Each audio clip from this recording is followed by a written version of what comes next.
कालो की सिंध जा शाहूकार ॻोठ अॼु छाजे लाइ किंची ऐं कुरकी रहिया आहिनि।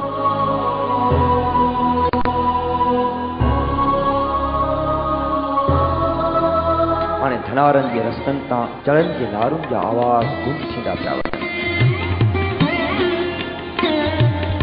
ओताकूं उजड़ी रहियूं आहिनि ऐं गुरबत जो राकास रक़्स करे रहियो आहे। अॼु जी जदीद दुनिया में सिंध जा हज़ारे ॻोठ बुनियादी सहूलियतुनि खां महरूम आहिनि।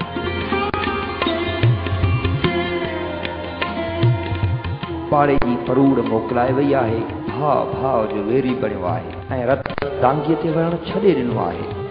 सभु परेशान आहियां, मुंहिंजा नंढड़ा बच्चा आहिनि, मुंहिंजो केरु कोन्हे मूंखे ॾियण वारो। सर में मूंखे हिकिड़ो वेलियो केरु कोन थो ॾिए, मुंहिंजा जतीम आहिनि, टे न्याणियूं आहिनि, हिकिड़ो पुटड़ो आहे, केरु नथो मदद करे।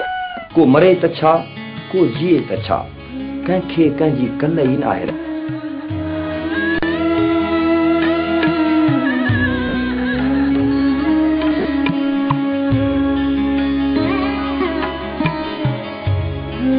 सिंध हिन मुल्क खे सभ खां वधीक कमाए ॾिए थी त पोइ बि सिंध जा ॻोठ ग़रीब आहिनि ऐं उहा गुरबत सिंध जे ॻोठनि जूं फितरी हुस्नाकूं गिरकाए वई आहे। कुझु बि न असांखे बेटर मां ॾींदो न त टको बि कोन मिलंदो। अहिड़ियूं कई खामण पचण पजरण जूं कथाऊं खणी हाज़िर थींदा आहियूं। प्रोग्राम सिंध टीवी ॻोठ ॻोठ में ॾिसण न विसारींदा।